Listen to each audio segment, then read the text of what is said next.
Hi y'all. Well, the good news is I'm able to walk today.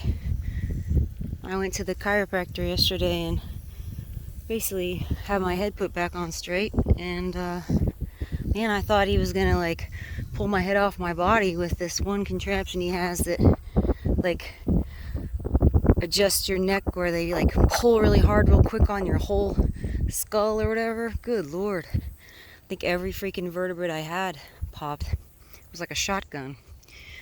But I'm upright, so that's good news. The bad news is that a friend of mine, a girl that I knew from West Point, not like super close or anything, but her name's Michaela. Everybody used to call her Mikey Hicks Seiler. She was found murdered in Ukraine on September 30th. She was found with like blunt force trauma to the back of her head by some railroad tracks, and they're looking for a guy that they saw in the area who was about 6 foot tall, roughly 35 years old, dark hair, shorts, and a t-shirt and jogging shoes. Apparently she had on earphones when she was out running. She was an employee at the embassy. She runs this this charity called A Family for Every Orphan. And she grew up in Olmsted Falls, Ohio, which is not too far from where my mom is from. And she was one of 7 kids, and 2 of them were adopted. So she was a good girl. She was an amazing Army officer. She was the first woman to ever graduate from sapper school. She was an engineer like me. She was actually at Fort Bragg right around the time she got to Fort Bragg, right around the time I broke my neck. So I didn't get to see her too much. But a couple of my friends are real close to her and are pretty broken up. She was 41 years old and the mother of 4 daughters. I don't know, they all look like they're about maybe 10, under 10, under 11 years old. They're very young. She's only been married, well, yeah, they have to be under 11 because she's only been married 11 years. So very young kids, and they've been in Ukraine. Her husband works for the embassy. And I don't know, I saw one article that said it might have been a train wreck or train accident, but I don't know about that. If you get hit by a train, it's usually a couple of things: suicide, homicide, or, it was an accident where you got drunk and fell asleep on the track or something like that, right? This sounds like, I doubt she committed suicide. This sounds like, someone like probably raped her and tried to murder her. She wasn't dead when they found her. She was still alive. She died in the hospital later when they got her to the hospital. But it's probably someone raped her and then probably strangled her and threw her onto the tracks or something, or beat her in the head and then put her over by the tracks to make it look like she got hit by a train. Because if you got hit by a train, I mean, you wouldn't have a head left, it would be pretty bad. So that's pretty sad. And I don't know, I donated some money to the family because he's gonna have to probably give up his diplomatic Army job, because you got to have a family care plan to where someone would adopt your kids should something happen to you. And I mean, who's going to adopt 4 kids? I had another guy that was in the Army whose wife left him with 5 kids, and she even left the one that wasn't his, the first kid, left 5 kids and ran off. And the Army was docking his pay, and it was pretty sad. So, I don't know. This guy would probably have to get out too, which is sad. But I hope they catch whoever did it. I don't know. Some people were posting on Twitter saying, intimating that it was a like a political hit. I don't know. I mean, it doesn't really sound like it. But, you never know. Guess we'll find out. Things have been pretty bad over in Ukraine. I'll tell you what, people are really nasty though on Twitter. Like some people were, accusing her of being someone who would traffic children. I mean, that is like the farthest thing that girl would have ever done. She was a very good person, and wanted to help with orphans and was helping. I'll tell you what, the world isn't fair.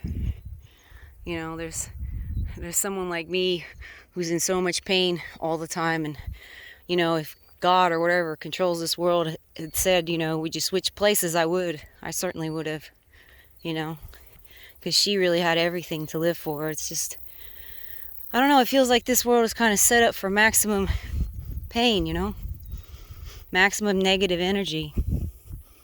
Going to be a big yield harvest for the archons or whatever it is off of that death, right? Off of that beautiful girl, kind, had everything going for her, no reason in the world, right? Big amount of negative energy from her death and the guy that did it or whatever. Crazy. But there's people who are also pretty mean, blaming Donald Trump for it. I mean, it was Obama that actually started things up again bad in Ukraine when they signed that. There was I think it was 2010, December 2010, or maybe it was December 2011. One of those 2 years, they was the U.S. Chevron signed a 50-year lease to develop the shale oil reserves in Ukraine. So that kicked off everything again with us versus Russia. I don't know if you guys remember, right?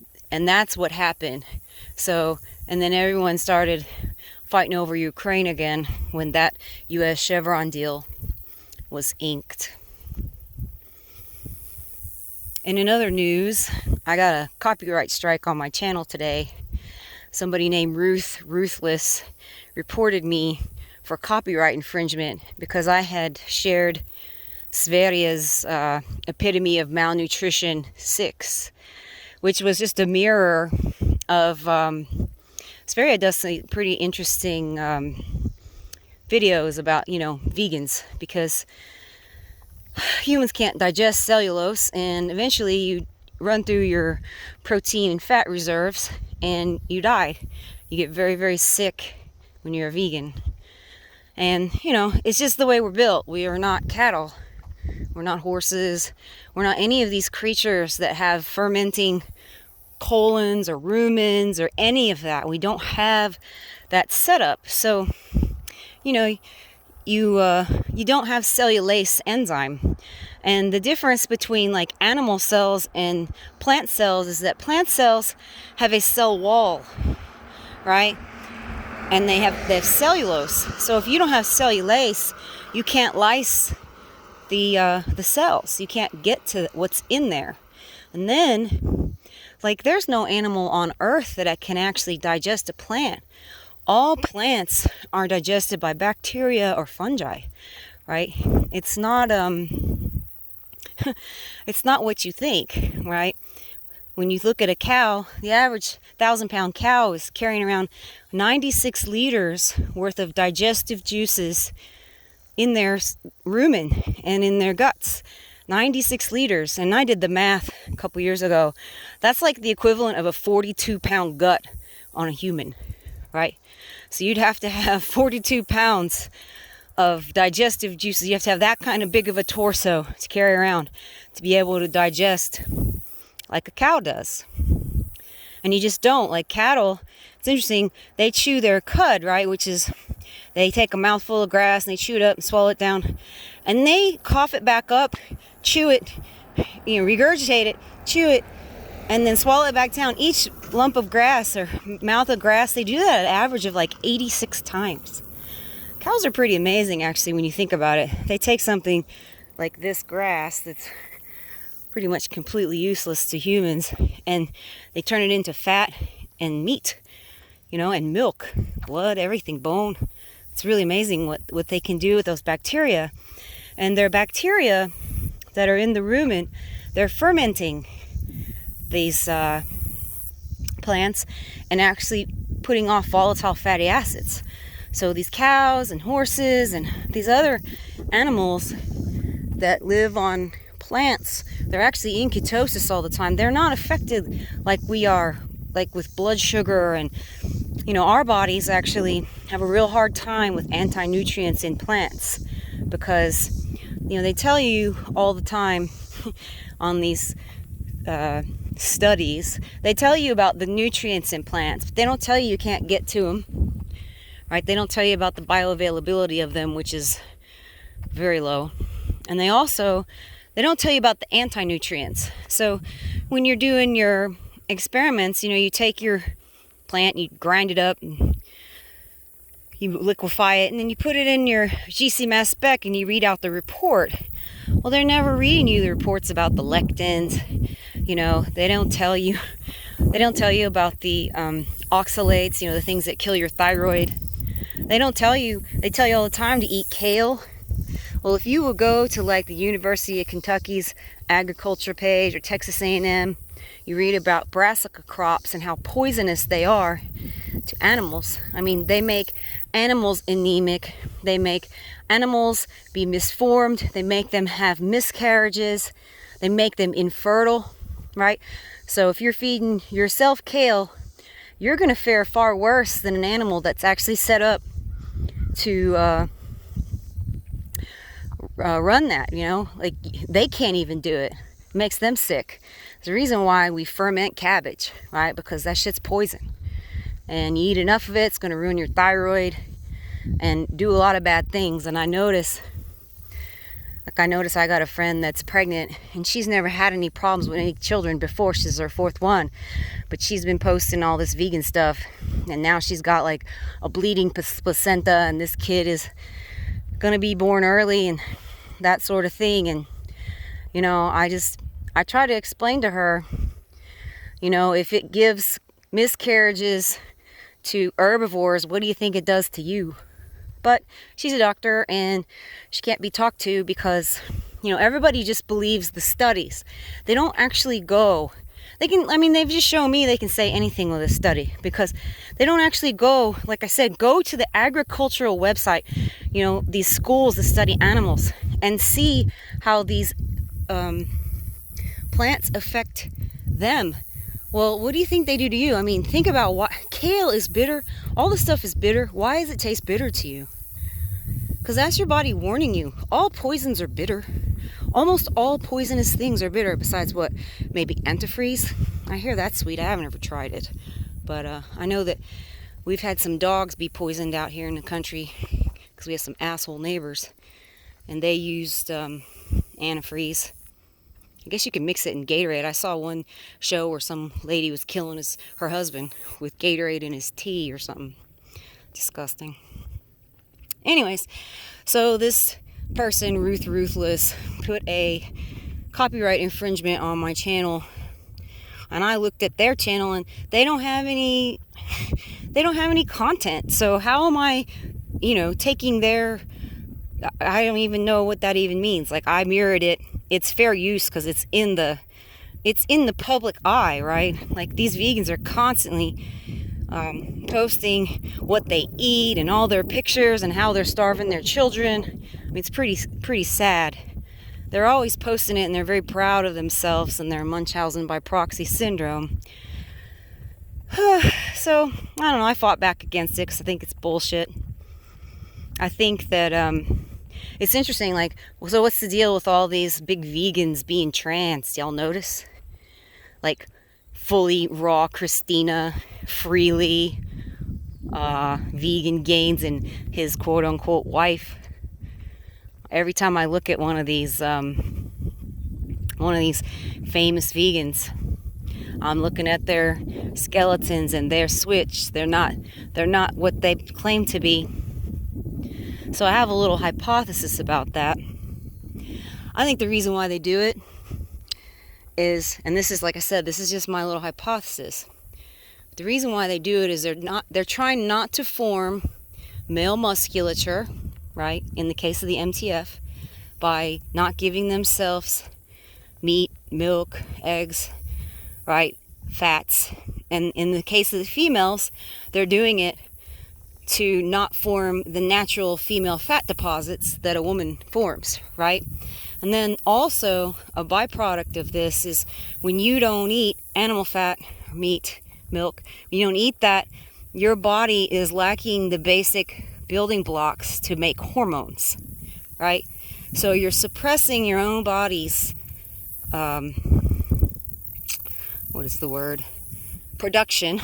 production of hormones, so that the exogenous hormones that you take are going to work a lot better.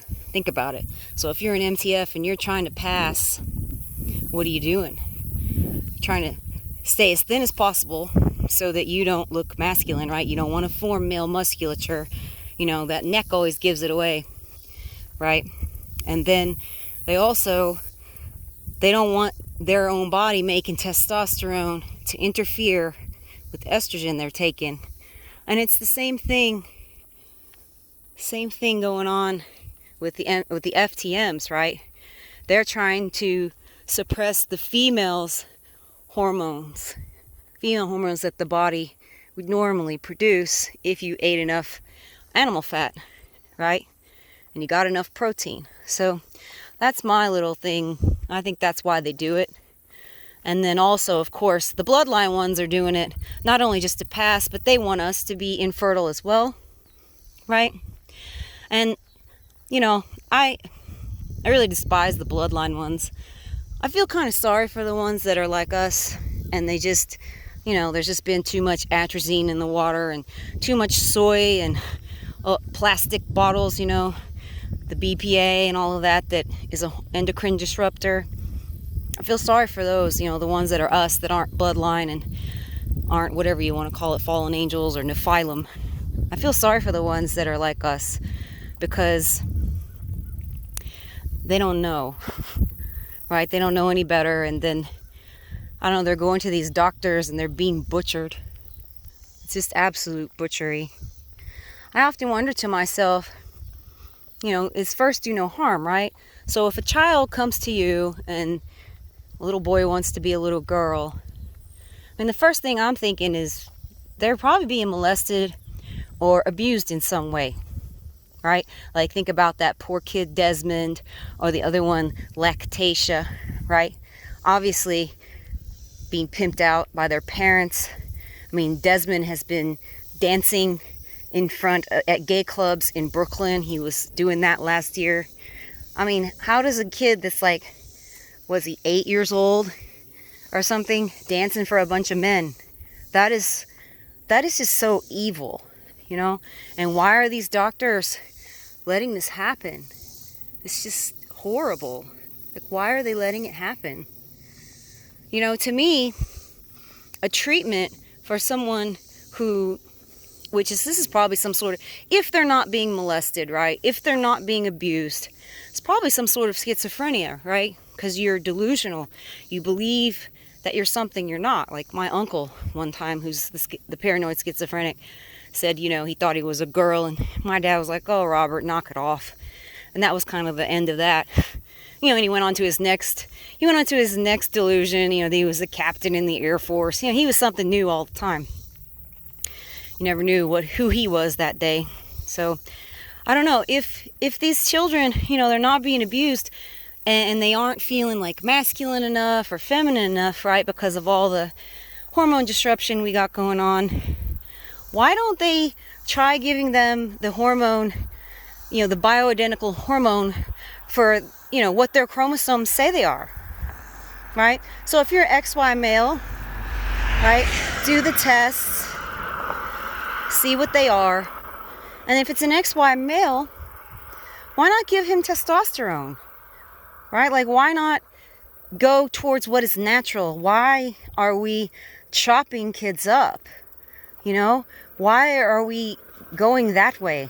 I would think that, you know, if you saw a little girl and you had the opposite, maybe you would do the same thing. Like, why not give them bioidentical hormones for what they are, what their chromosomes say they are, right? Wouldn't that be the least amount of harm? And I don't know.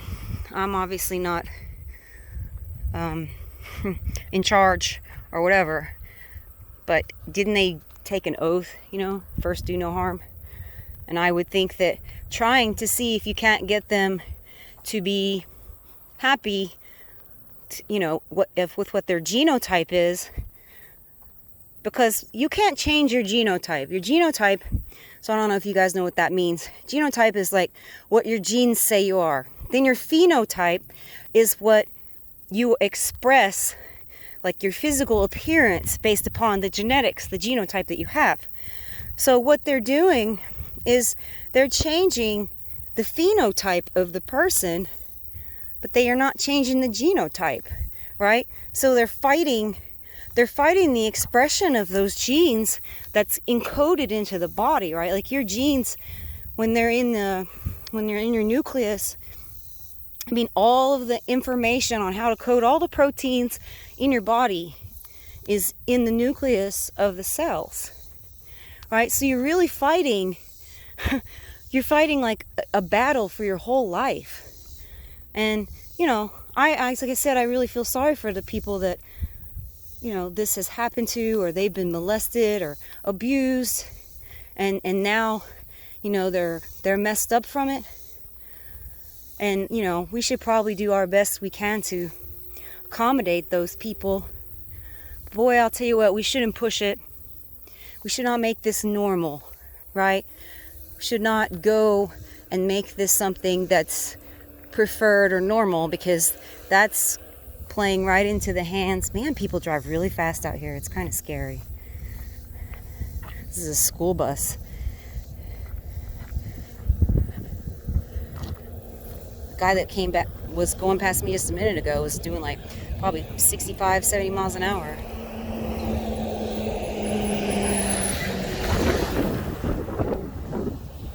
Jeez. So I don't know if I get more strikes. I just found it was interesting that this person kind of targeted me, especially since I talk about stuff like this. Like, I need to do that video I was promising. I don't know, if I get thrown off YouTube, I'm just gonna use the same name and go over to like BitChute or maybe brand YouTube or something like that. So if something does happen, I will be going.